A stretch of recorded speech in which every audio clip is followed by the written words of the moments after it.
Welcome to the Beginner's Mind with That Fig Tree. Today I'm talking to Professor Jochen Wirtz, Vice Dean of the MBA program at NUS Business School and one of the world's leading authorities in services marketing. He's published over 200 academic articles, won 60 plus awards, and his textbook on services marketing has sold over 1 million copies worldwide. In this episode, we talk about how services marketing has changed in the last 2 decades, which companies are leading the way, and how AI and digitization are shaping the future. Let's get started and do follow the channel. It's a year almost I've been following up, but finally you're here, and thank you so much. Now, I think the interview covers a wide variety of issues. One of the things, obviously, your book, Services Marketing, People, Technology, Strategy, is one of the best-selling books. More than 1 million copies have been sold, so it's amazing. So I just want to pick from your academic career, just share a bit about your academic journey and what inspired you to focus on this particular, segment, service marketing and technology. Well, in my first life, I was a banker. Wow. So I am a fully licensed banker. I did all the German banking exams. And my undergraduate major was accounting and finance. But I had an outstanding marketing professor, and he always said, Jochen, listen, marketing starts where accounting stops. Okay. So what did he mean is in accounting finance, we very often look at the back and analyze stuff that happened already. But what do we do in marketing is we are creating tomorrow's products, tomorrow's solutions, tomorrow's markets and segments. And so I was very motivated to move into marketing. So I went to a London Business School and started a PhD in marketing. And my PhD supervisor then, he was really focusing on services marketing. And this is automatically, I was drawn into the services field simply because I understood banking.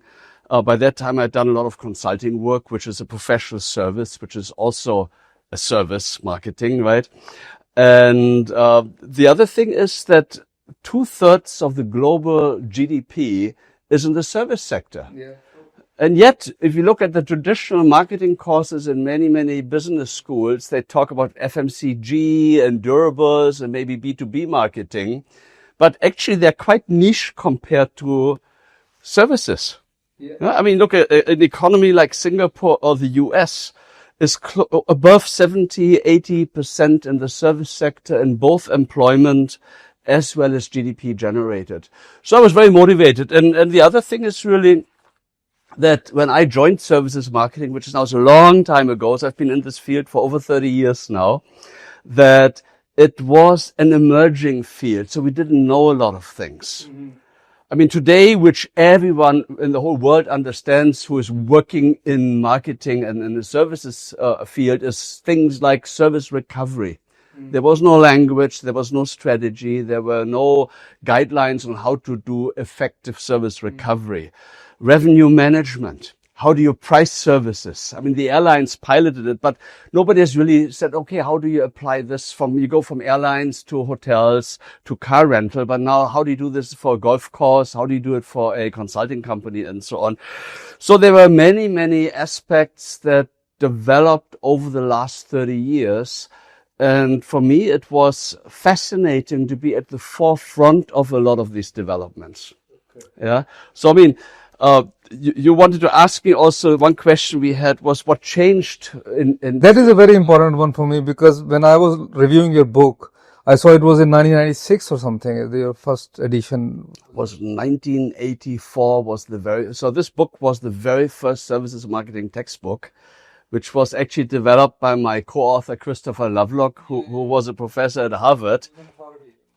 He was the founding father of the services field, and he then wrote the book. So I joined him on the 5th edition. So we are now in the 9th edition of the book. Yeah, so I think that the question which came to my mind is that the book has been written so long ago, and now what are the changes you have seen on this? It's very interesting because I do a new edition every 5-6 years to precisely integrate all of the things that changed.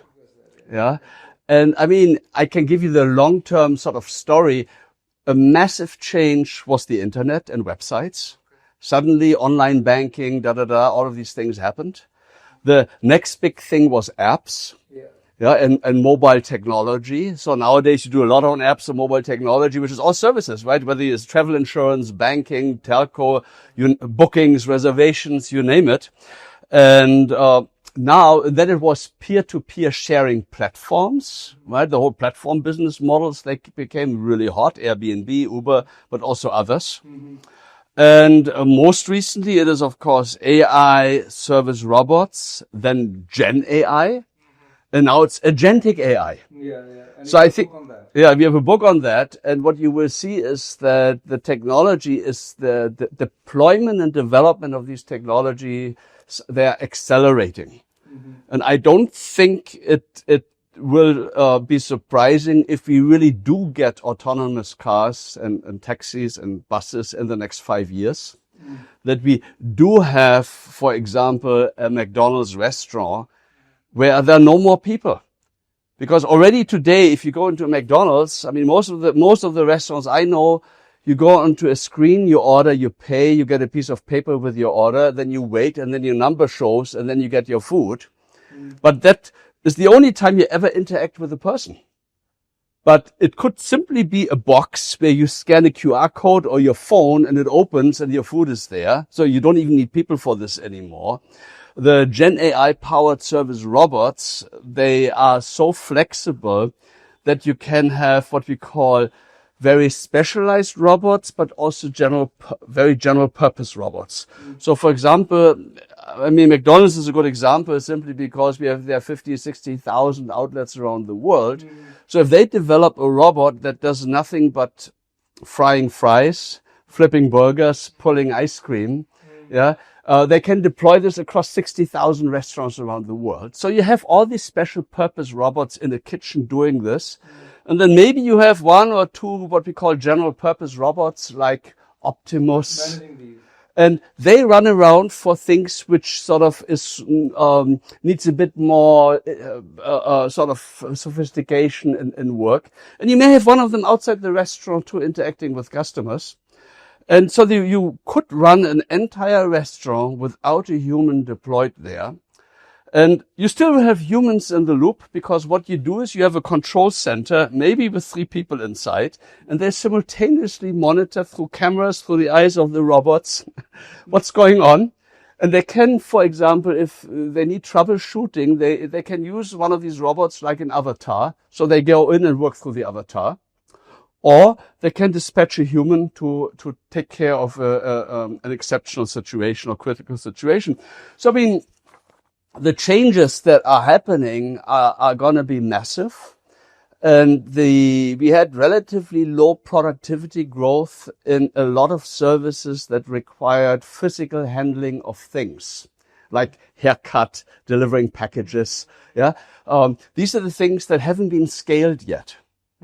Whereas what I call information processing, so anything where you don't really have to touch something, that is making a bank transfer, opening an account, getting a travel insurance. I can do all of this on the phone, and you get the policy via email on your phone, or you get it on an app, you get a boarding pass on the app, right? Yeah. So these are already being scaled, and if you are a legacy business and you're not scaling those things, and you still use labor hours to take reservations, to make payments, to any of those things, you're way behind the curve. I get it. I think before we go into other questions, I think let me just, one question I want to understand from you. What are the foundations of service marketing? Oh, I mean, I see it a bit wider, meaning anything that touches the customer. Okay. So all the touch points. So we talk about customer journeys. We talk about what are the touch points, what are the tangible cues, what do people use to assess quality, And if the big difference between a service business and the goods business is that the goods business, I can sit in Munich and put BMW cars together. I never see a customer. Yeah.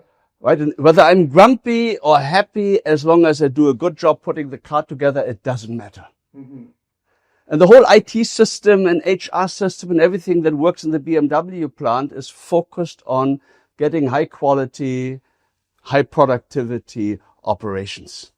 But in the service business, it's very different. If you are an airline that like Singapore Airlines, or you are in a bank, that means, for example, all your IT processes, they govern how your staff interact with the customer, or how the app interacts with the customer, or the website, or the ATM, you name it.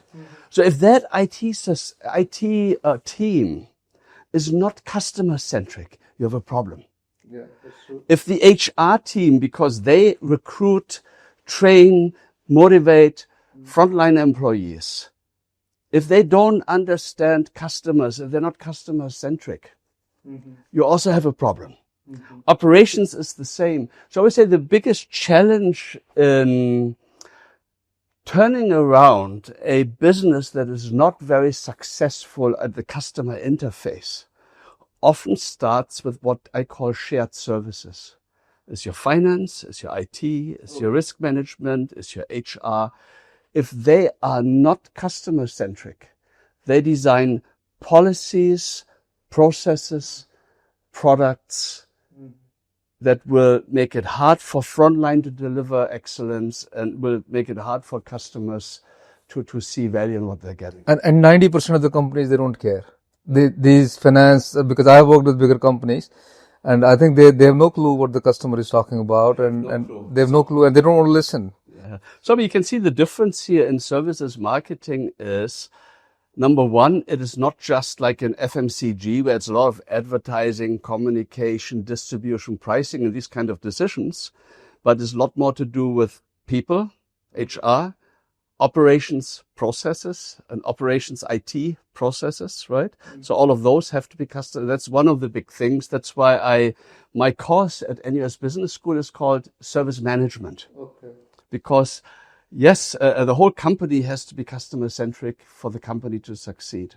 That's true. That makes a lot of sense to me. But I just one question again. This is with all this agentic AI which you talked about. Where is the service then? Where is the service? Oh, the service? I mean, what is a service? So where is the service? What is a service? So according to me, the service is I'm going to a McDonald's, somebody looking at me and smiling at me. No, that's not what service is. Okay. That is not what service is. I mean, look, I give you an example, banking. Yeah. And this is, I do a lot of teaching and keynotes, and I often get this pushback. But if you automate everything, what happens to the personal touch? True. Right? And then I ask them, so the personal touch is so important to you, really? It is. It is. Yeah. Then let me ask you, when was the last time you went inside a branch to interact with a teller counter here to cash money and not to the ATM? And then most people say, oh. And why? Because you don't want the smile. You want cash in your wallet, fast, with as little effort as possible. If you could snip a finger and I transfer the money somehow into your wallet, you would snap your finger. So, I mean, you have to differentiate. There are two types of services. One are services where customers come to you for the experience. That's your banyan tree holiday. That is a musical, a movie, a candlelight dinner. Yeah. Right? So you go there for the experience. And then it really matters. So you come, you want to be excited, you want to be frightened, you want to be relaxed. Well, we call them emotion. All the human emotions, yeah. Yeah, we call them emotion prints. How should the customer feel with me at these steps of the customer journey? Yeah. And then I design everything. Yeah. Environment, music, temperature, customer interactions, lighting, right? And design everything so that you get the emotional, the experience you would like to get from this interaction. Yeah. But most services we consume are what I call outcome type services. Okay. You don't care about the experience. You want the outcome as fast, as easy, as convenient as possible. Mm-hmm. So you don't really care how this is packaged, is being picked up, where the courier service guy smiles at you. You want this package to be delivered. True. The ideal thing is you dump it in the post box outside your home, they pick it up and it gets delivered on the other side, and you have as little effort and hassle with booking that transportation or courier service, paying for it, track and trace, understanding when it was delivered. So, I mean, if you buy travel insurance, I mean, do you really want to have a friendly person, right? So, I mean, when you ask me what is the service here, the service is delivering an outcome for you. That's this one type of service. And your technology is beautiful. And the other is delivering an experience to you. And then it depends a little bit. Some people will say, yes, I really, really want somebody to interact with me and smile with me. Yeah. And some services are both. Let's say high involvement, high risk healthcare services. You want both, right? You want the person with empathy and yeah.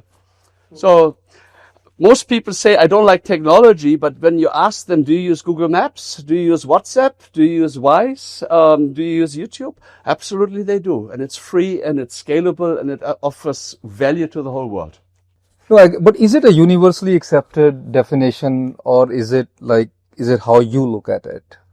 We define in the textbook, of course, we have an academic definition, which is we are orchestrating a performance for a customer that either results in outcomes that are desired, like your car is fixed, your health is restored, you experienced a beautiful holiday, or the outcome or the experience, one of the two. So we have a very formal definition, but the difference between goods marketing and services marketing sort of theoretically is that in goods marketing, I transfer ownership to you. So you buy this book from me, I give it to you and I transfer the ownership to you. Whereas in services, typically if there's any ownership involved, is very minimal. You don't come to a McDonald's for the ownership of a burger. You come there to have a meal experience. Mm-hmm. Yeah. So it's the experience and services that really matters. And that could be easy to do business with, or it could be the experience you bought and you came to me for. No, I get it. I agree on majority of what you're saying, but I think I'm just putting myself as a customer there, and I'm not the world. I mean, the world is far big, and there are certain segments who like something or don't like something. I am really afraid of the world where I go to McDonald's and I don't see a human from there. Or if I go to Starbucks, right now I go to Starbucks sometimes because they ask, hey, how are you today? What's your name? And they put my name on the cup, and it's one of the case studies you've given in your book as well. Now, if that goes away and if there's the robots out there, I'm not sure how I'm going to react to that. Okay. I mean, let me give you another example then. My kids all moved to Europe about 10 years ago. Yeah. And in Europe, you can either go check in at the counter at an airport, or you can do online check-in. The online check-in is free. The counter check-in for low-cost carriers costs you €5, €10. Okay. Have a guess how many times my kids valued the person interaction enough to pay these €5 or €10. Zero, right? And the same is, let's say, your immigration in Singapore now is passport-free, contactless. So you go in, you have a retina reading or head reading, biometric reading of you, and you walk through. The advantage is there are tons of terminals for you to go through. Waiting time at Changi Airport is typically 0 to a few minutes. So do you really value that interaction with an immigration officer? I get it. I think eventually it comes down to the efficiency which it creates, money it saves, and then money which it saves, it creates something else, and then something else compensates for this. Is it the direction we are going into? We will. And let's say if you still feel you need a smiling face, they will produce a smiling face for you. It will be a human-like service robot that reads your emotions, that responds to your emotions. And we call this in psychology, we call this surface processing. Okay. Meaning you just interact, and if everything is as expected, you don't think about it very much. Okay. We have scripts and we have sort of role expectations. You as a customer, a script, so what are the steps you go through? And most of the time we use these to govern our behavior. So it's like, also we call it schemata processing. So you know what the schemata is for taking a train in Singapore. You go into the MRT system. You don't have to think. Mm-hmm. And if there's a robot smiling at you that looks like a human, you may or may not even register it. Mm-hmm. Only when things go wrong, Or when schemata are disrupted, do you start thinking, then you do what we call causal inference and so on. Oh my gosh, yeah, this is a robot. Of course, it's kind of stupid and can't help me with this. So you may think that way. Yeah. But I think with generative AI and agentic AI, this technology will be smart enough that it will work like ATMs work today. It touches those human instincts as well. I mean, my co-author on the book, Pascal Bonnet, I mean, he was leading the McKinsey practice. I saw the CV. Yeah, so very impressive guy.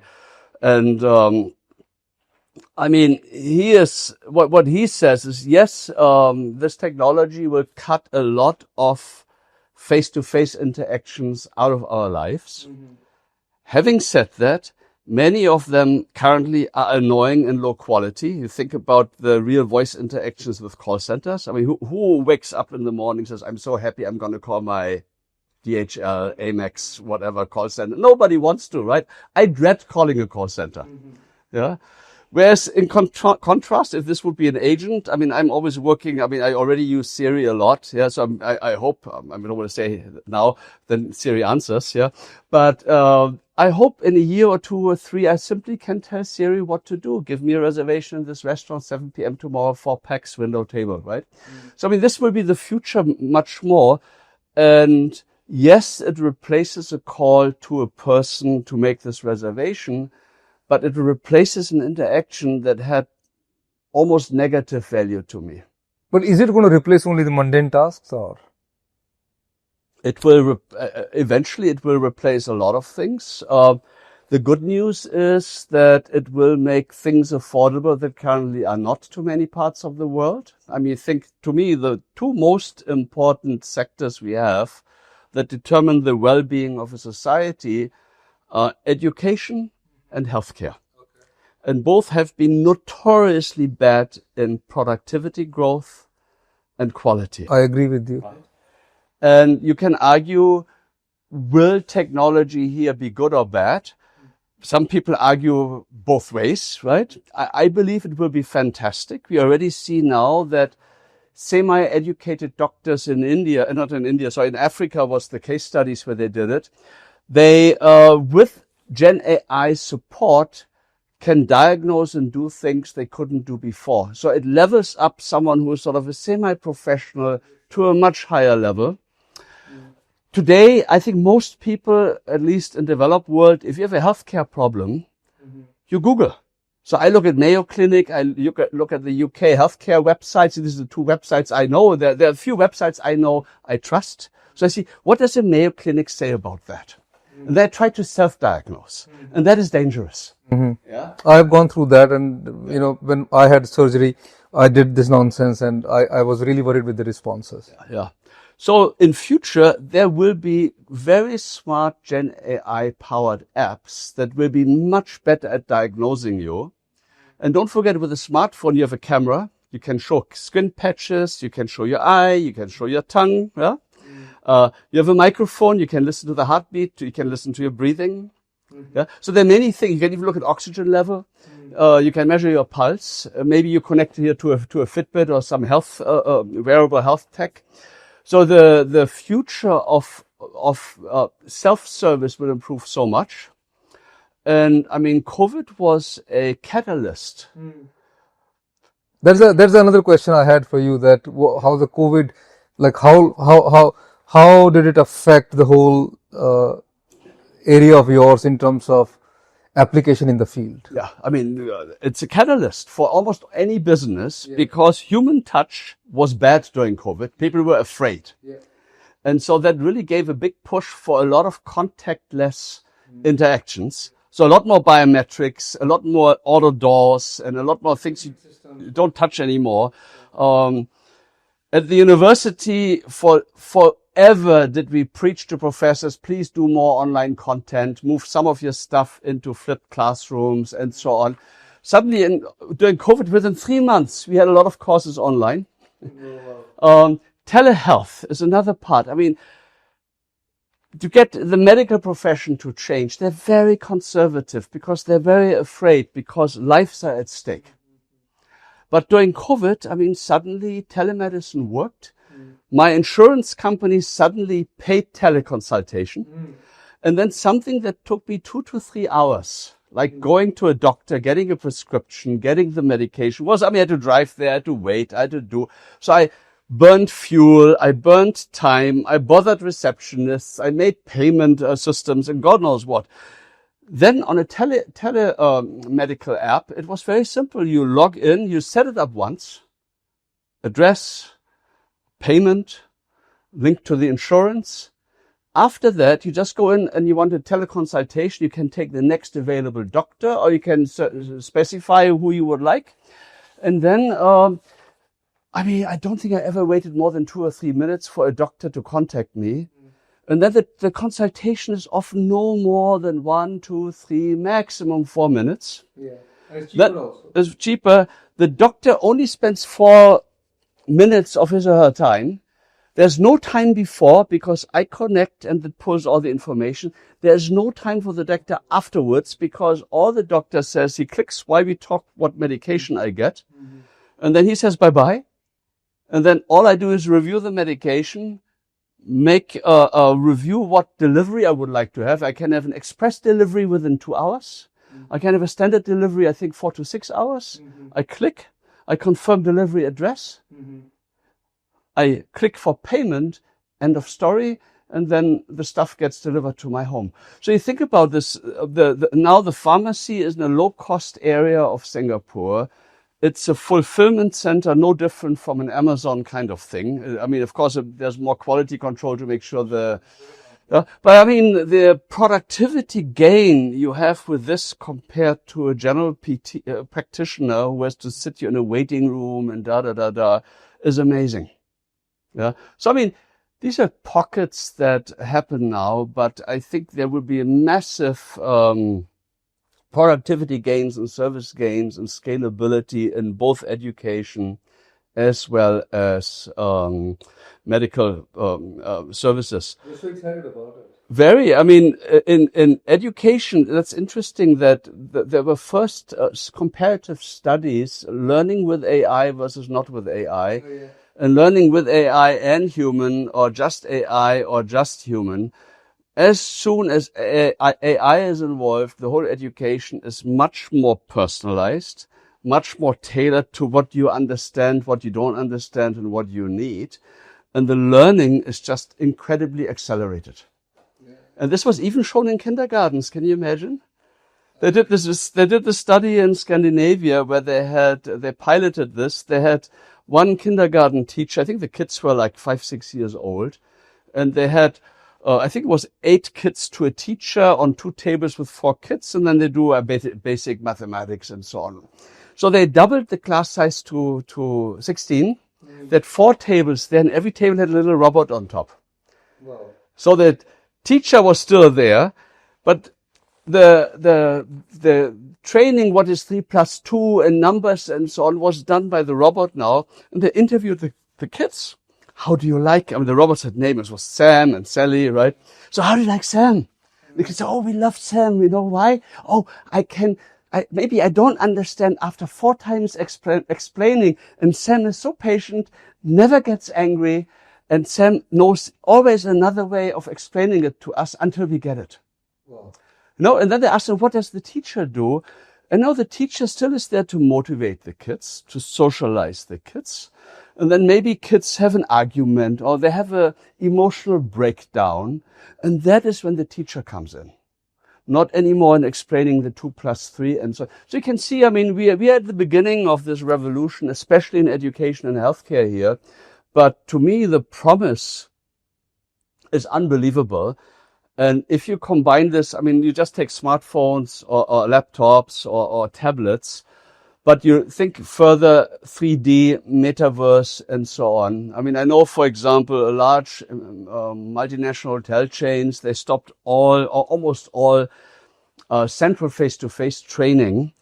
What they do is now they have a room in every major city, and in that room they have the goggles for metaverse 3D kind of training thing, and they all meet together in the metaverse. So it's a massive future. I just want to pick your brains, which is, I think, more important. Let's get to some of the companies. I think as you've been writing the editions, then you kind of written a recent book also. Which book companies you think they stand out? Let's talk about one company particularly which comes to your mind, which stands out in service marketing, which has lived with the time, changes. I mean, to me, there are really two very big different kind of companies here. One is digital natives. Okay. So that's your Uber, Airbnb, Wise is one of the fintechs I use a lot. Yeah, The stock is doing very well. doing very well. And the other is what I call more legacy kind of companies, so the traditional ones. That is our banks here, DBS, which has done really well, Singapore Airlines, which has done really well. So you have to think a little bit. The digital transformation is a lot more painful than if you're digitally born. Yeah, that's true. Yeah, so Wise, for example, I mean, I use Wise and I use Revolut. So these are two fintechs, both out of the UK. And I have relatively complicated needs. So Wise gives you multi-currency wallets and local bank accounts. So with Wise, I now have a US dollar bank account, a British pound dollar account, a euro account, an Aussie dollar account, and a Singapore dollar account, for example. And that means if I have to send my or if I receive some royalty for my book in US dollars, I give them my US dollar account.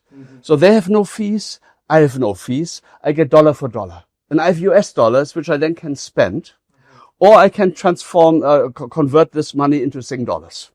Yeah, or any other currency here. So I have relatively complicated needs. I get money from all over the world. Not big amounts, but, royalty here and some consulting there or speakers' fees here. And I'm spending money all over the world. I have a web developer in India, for example. I buy things in the UK or in the US. So I have to pay copyright fees for certain things I'm using. So, I mean, I have complicated needs, but it took me less than a minute to set up the account. Because all you do, they're a registered bank here in Singapore, and we have the SingPass, which allows you to link to the bank. That means the know your customer requirement for the bank is fulfilled. And you just click give access, so they have my full name, my address, my credit scores, and everything they need to open the account. And it's done. And then after that, I only clicked which currencies I want, and there was end of story. And I've been using them for years. I've been saving thousands of euros in transaction costs because, I mean, they started being a very cost-effective credit card for currencies other than your home currency. And let's say if you use your Amex card or your bank Visa or something, you can pay between 3 to 6% in terms of in fees and in poor exchange rates, basically, on the transaction. So someone like Wise or Revolut, they give you extremely fair wholesale market exchange rate, and they are very explicit. They charge 0.4% or 0.5% commission, and that's it. So I save so much money. And my bank in Germany, they charge me 19.95 euros for every non-euro transaction that comes in or out of my account. And now I pay nothing anymore. Yeah. But you can guess how many times have I ever spoken, chatted with, emailed with a Wise employee? Very little. Zero. So it's a fully scalable. So I talk about service excellence. They have a very robust product that is simple enough that I don't make many mistakes. And if I make mistake, the worst thing that should happen is I shut down the app and I reboot the app. That's my recovery. So it's simple enough for that. It's also very simple so that developers can program something that is very robust. And it has to be robust for all types of permutations of transactions. And the other thing I call it has to also be customer error tolerant. So I shouldn't get stuck because I don't do something or don't know something. So this intense focus on frictionless onboarding and frictionless customer journeys is crucially important for these digitally native kind of businesses. Yeah. Now, can we come to the... Now, for the legacy, it's businesses. So that's a lot more painful. You have old mainframe systems. You have old email, telephone, face-to-face based processes here. Workforce. Yeah, you have the workforce, but then workforce, I mean, I haven't... Mindset issue and... Yeah, But I think all of that is to me not that difficult to change. I think this is just how to say, it's a barrier people see, which I don't think is that difficult to overcome. Really? I mean, I've done it. I'm part of NUS. I lead a team of over 40 people. I'm vice dean MBA programs office, and we are one of the most digitally savvy units in the whole university now. I hire 2 people to do nothing but digital transformation. Every single team member has been through courses. So I sent 2 people to did an MSc, a master's in innovation management. I sent a few people to MBA and EMBA courses. And the other thing I do is I send them to a lot of conventions and industry talks and other things. And I never say no to any course they want to take. I mean, look, we use LinkedIn Learning, where you can have very short courses. We have a lot of courses on Coursera, edX, and so on, where you can have courses on a lot of things. And my message to the team has always been, look, in a few years from now, if you don't know Gen AI and Tableau and APIs and so on, then it will be like if today you don't know Microsoft Office. True. So you can be behind the curve and pick up these things as you get forced to pick them up. Mm-hmm. Or you can be ahead of the curve and do exciting projects, learn these parts of the project, and then every employer will love you. You're highly employable if you say, look, I did this innovation project where I did this and I automated that. And so, I mean, that's sort of part of the storytelling for me. The motivation is invest in yourself, learn these things, and it will really help your career. Mm-hmm. And the other thing I did is when I came in as a vice dean, I started an innovation award. It's an annual innovation award. Mm-hmm. The first year I only had 2 teams that submitted something, and of course we then celebrated. It was beautiful. And the next year was a lot more teams. I think it was 6 or 7 or 8 teams then. And last year was 24 teams. So out of 40 plus people, 24 teams submitted projects where they did innovation, because they saw very quickly those who get celebrated, who get bonus, who get promoted, are not the ones who do business as per always. True. It is people who go into projects and see things. And to help, I mean, I didn't get extra headcount, so I had to really carve out 2 headcounts who do nothing but help the teams to do digital transformation here.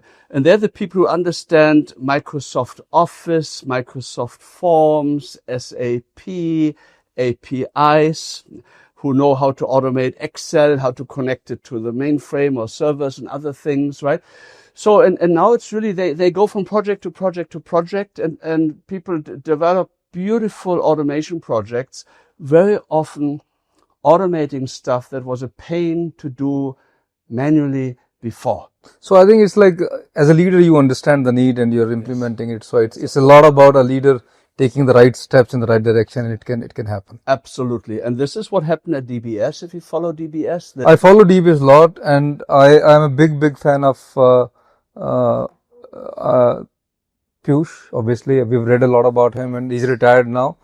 And so yeah, I think I just want to kind of great case study. What is your great case study in Singapore? Let's say talk about Singapore business. I mean, DBS is a great case study, but then what's surprising is a lot of public sector organizations like CPF, Immigration Authority, CDP, right? There are a lot of public sector organizations. So Singapore is quite unusual here. We're a small country, but they're very forward-looking, and this is all driven by the senior leadership. And my company I followed for over 30 years is Singapore Airlines. Yeah. And I mean, since day one, they said, if we want to survive in this hyper-competitive industry, we have to, on one hand, really be excellent, because we need the dollars of the less price-sensitive people to travel us. So I always keep joking, Singapore Airlines is the airline for people who don't pay for their own tickets. Yeah. Or who don't care about money, right? Yeah. And so they have a choice. So they need to choose me. So the service excellence has been in SAA since day one. And the other thing is also it's a hyper-competitive industry. God forbid, but there will be another pandemic going forward. We had SARS, which was heartbreaking. We had COVID, which was much worse because it lasted so long. And Singapore Airlines survived it, but thanks to an incredible focus on productivity. So SIA has this dual culture, I call it. Intense customer centricity on one hand, and on the other hand, extremely stingy. So they turn every dollar twice before they spend it. So anything that doesn't add value to the customer, they really say, can I cut that? Can I save that? Do I have to do that? So the head office is very lean. Oh, okay. So is it the model organization for you from service marketing perspective? It is one of them. I mean, there are many others. I mean, you look at the intense customer centricity. There are many organizations that have it, including Amazon. Yeah. Jeff Bezos is famous for, if he gets a complaint, he really hunts down to the root cause of why did it happen? How did it happen? How do we fix it? And then recover the customer. So you can see, I mean, Howard Schultz, I mean, he was one of the founders of Starbucks and he stepped out as his CEO, then he came back as a CEO. So each time the company is in trouble, they bring him back to do what? To refocus the company squarely on the customer. So you need customer centricity of everyone in an organization. You need your IT, your operations, your HR, your finance to understand customer journeys, customer touch points. Yeah, I mean, I'm not sure whether how correct it is, but once I heard about Jeff Bezos that in his board meeting, he keeps one chair free and he says that this is the customer sitting. He does that. How true is that? That's true. Yeah. So, I mean, I think there are many companies that are very successful. And frankly, since I've been in this industry for over 30 years now, there are many more companies today I would call service champions than there were 30, 40 years ago. You just look at Singapore. Mm-hmm. Seriously, you look at what Singtel was then, what DBS was then, you look at these companies, they were terrible in customer service. You look at them today, they're so much better. Of course, it's thanks to competition. The service sector has become a lot more competitive. So what is the common, let's talk about DBS a bit more, because why I want to talk about DBS a bit more, because and this is a thing when I was talking to Ron Kaufman also, I talked about it. The banks, they suck at customer service. I don't know. I find them very bad at customer services, not just in Singapore, but at most of the places. DBS is the better one. What's going on? Like, I mean, as a general rule, the more regulated a business is, the less customer centric it is. Okay. Yeah. Because if you're protected by regulation from competition, the main players have a cozy playing field, and so they neither work very hard on the pricing, so it's not much price competition, nor do they work terribly hard on really innovating and driving down cost and improving the customer experience. I mean, maybe I shouldn't say this here, but even National University of Singapore, when I joined, we didn't have a lot of competition at that time. And if you wanted to study at a good school in Singapore, you went to NUS. And of course, then a lot of new competitors entered. And today it's a very competitive space. And if you ask me today, NUS is a lot more customer or student centric than it was before. And that benefited everyone, the students, but also the staff and society as a whole. So I think competition is great. So if you can deregulate markets enough that you allow competition to be a lot more fierce and even risk that large established companies go under, then you will get dramatic improvements in customer centricity and productivity gains. I mean, banks are a good example for me. I always say, look, how many Google Maps do you think we need in this world? Very few, right? I mean, we maybe not only one because that's a monopoly and we don't like monopolies, but maybe 10, 15. So how many banks do we have in this world? And don't laugh, but we are having more than 1 million banks in this world. But if you think about it, Wise offers its services already as a fintech in many of the biggest markets in the world. And every 19 euros, 95, I'm saving by using Wise compared to my old legacy. It was also an online bank in Germany. That is contribution that bank doesn't earn anymore. So I keep that money. So the banking GDP globally shrinks. And if I don't spend that money, GDP globally shrinks. If I use the money to go into a banyan tree holiday, then it shifts from finance sector to hospitality tourism sector. Yeah. But what you will see is that if you deregulate and you allow more and more global players to go into markets such as telco, insurance, banking, aviation is also highly regulated. We are lucky here in Singapore that the regulator is very open to competition. So Singapore is a very competitive market here, but others are not. Yeah. So the minute you get that, there is an external pressure and force on the business to become better. And how do you become better? To me, it's always the leadership.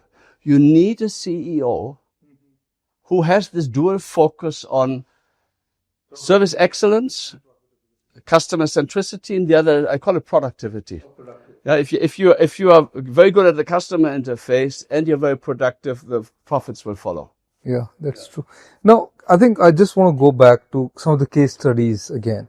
You talked about Amazon. Which other company stands in your mind on service marketing, which has done really, really well? I mean, there are tons of companies. Talk about both. Yeah, I mean, on the digital world, I mean, I still think Google is fantastic for the very simple reason.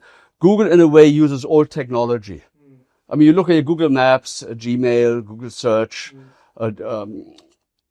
Google Scholar, which I use a lot.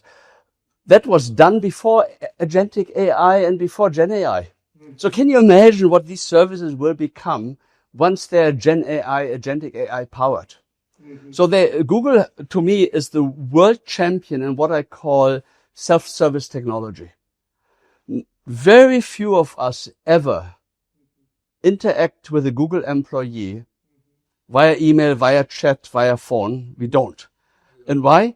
So, and it's billions of people who use Google. And even on the advertising side, you may think this is a revenue generating, but AdWords is designed to be self-service. If you can spend $50 on AdWords or Google advertising a month as an ice cream parlor to hit people who are within 200 meters radius around your shop and advertise your ice cream promotion to them.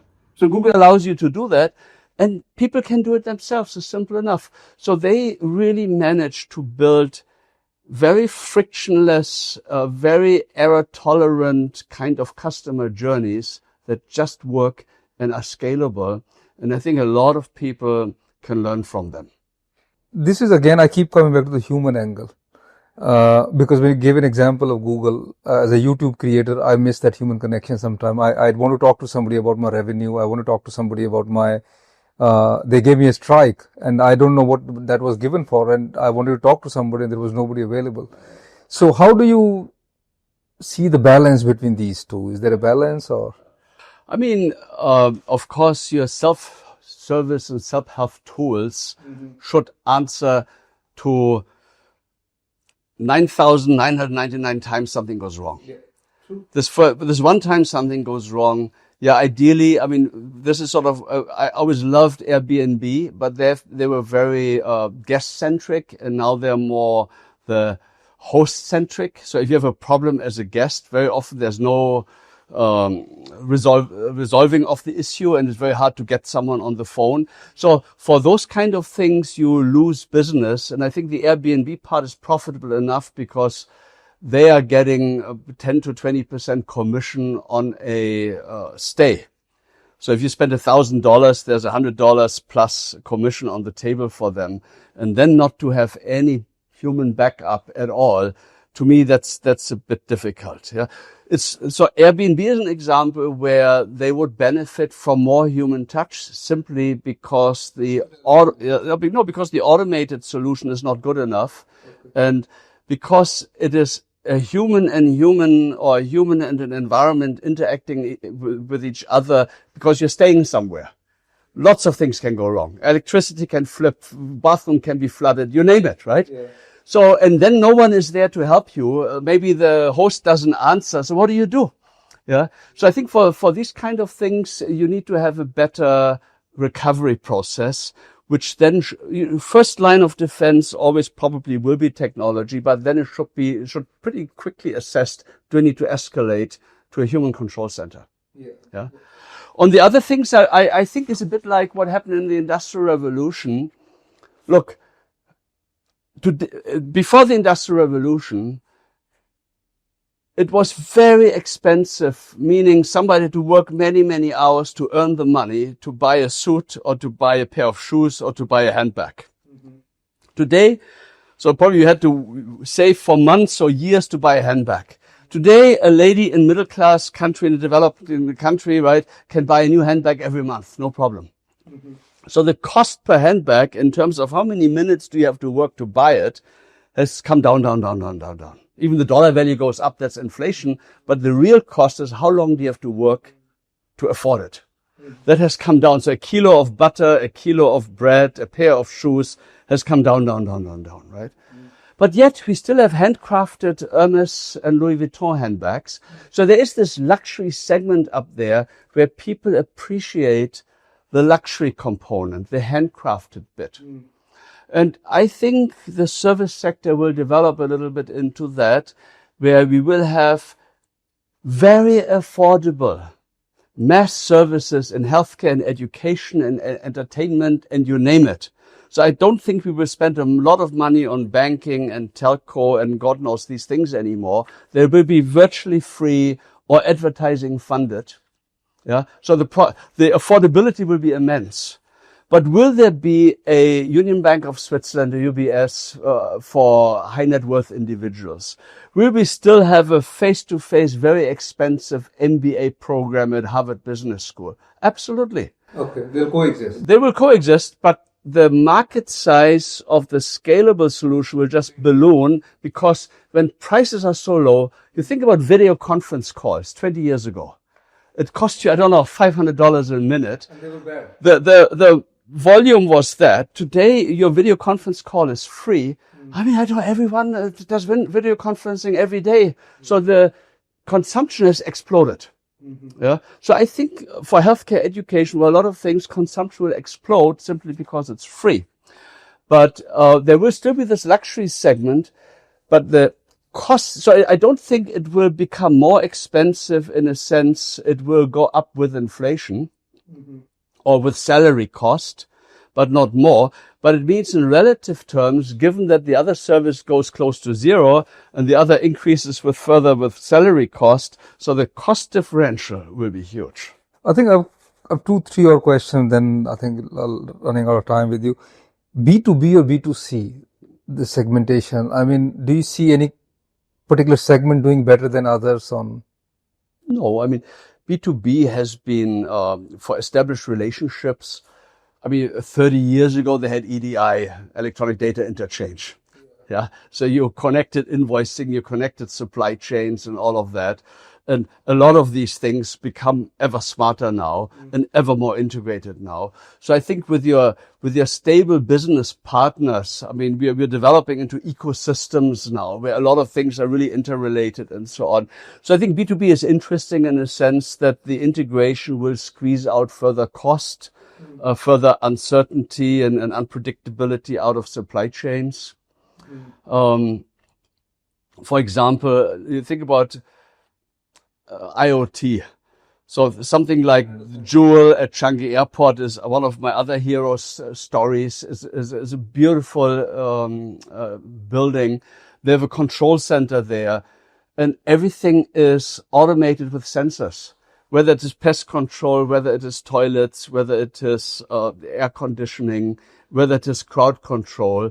It all comes together through sensors. And then, I mean, Jewel does not run the pest control or the security or the aircon. That's all outsourced to business partners. But it goes through the control center and gets channeled immediately to the people in charge. I mean, and I think that is very much the future for many services. Okay. Now, is there culture specific also? Does culture affect the service marketing? Is there a particular region which is doing better than others? Yeah, I mean, I think there are, if face-to-face personal interactions are part of the service, I think Asian cultures and probably Latin American cultures are a lot warmer than more northern cultures. So the service you get in Thailand is a lot better than the service you would get in Germany. Yeah, Germans are very much productivity and chop chop, right? So there are cultural differences in face-to-face encounters. On the digital side and openness to innovation, there are also differences. So I find that Europe is quite behind the curve in terms of adoption of AI, Gen AI, agentic AI.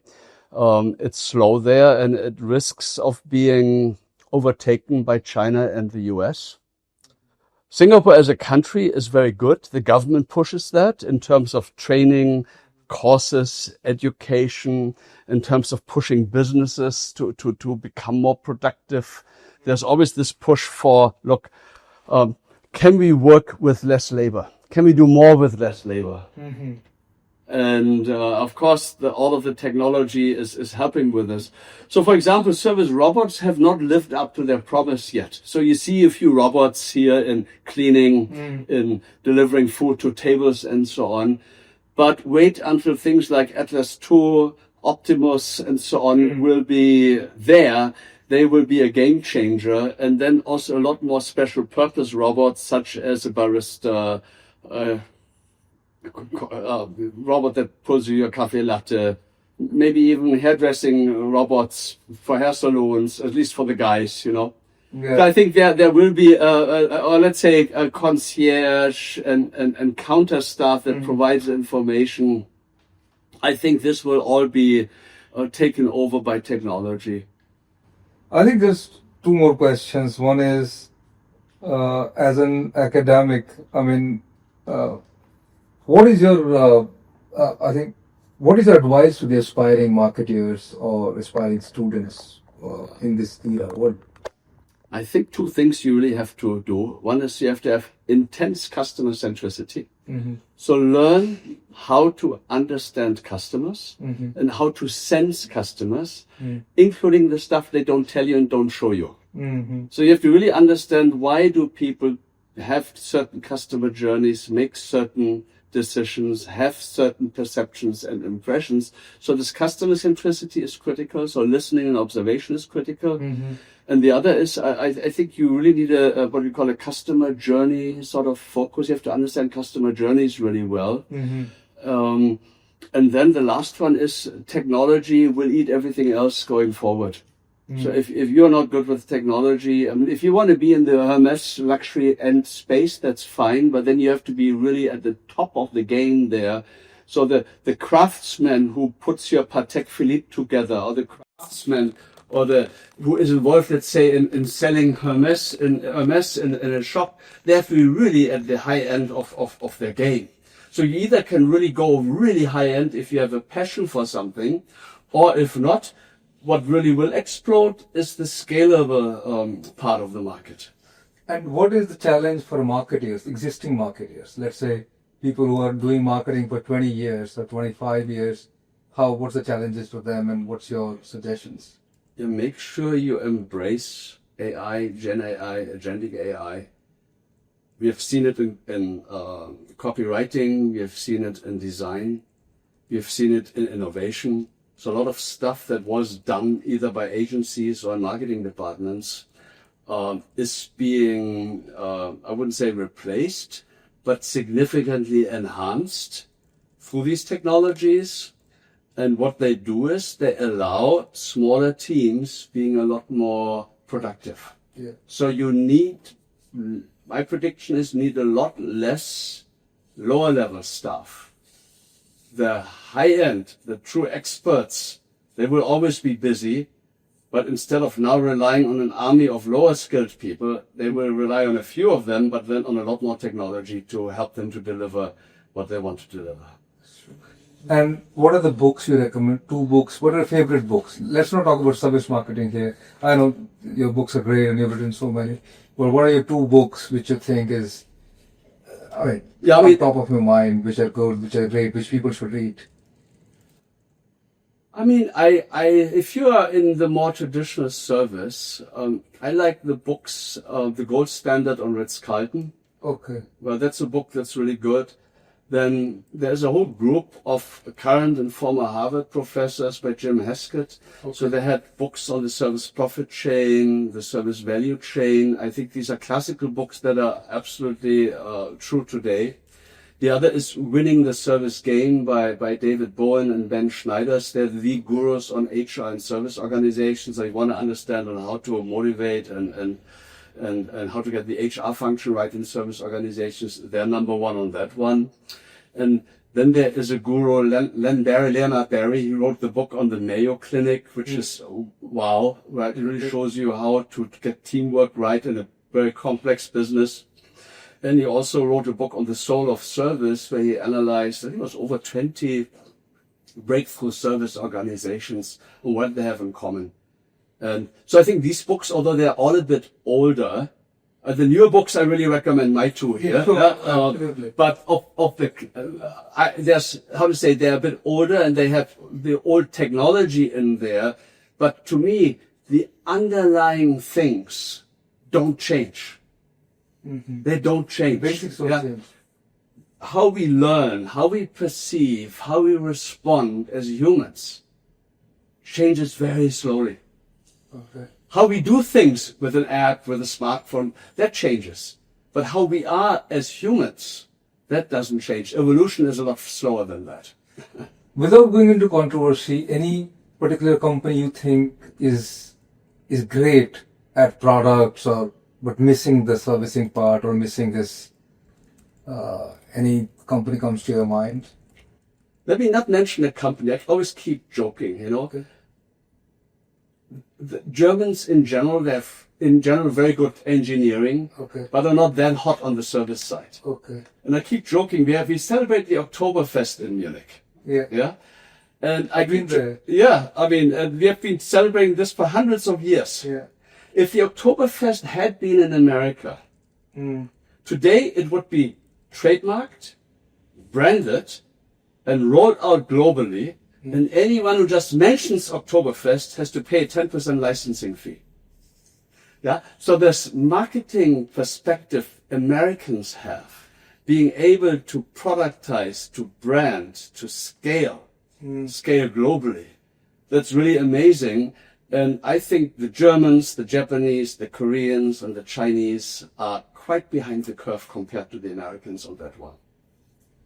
Thank you, Prof. Jochen. I think this was amazing. And thanks so much for your time. It's your wealth of knowledge there. Ajay, thank you so much. It was wonderful to be with you. Thank you.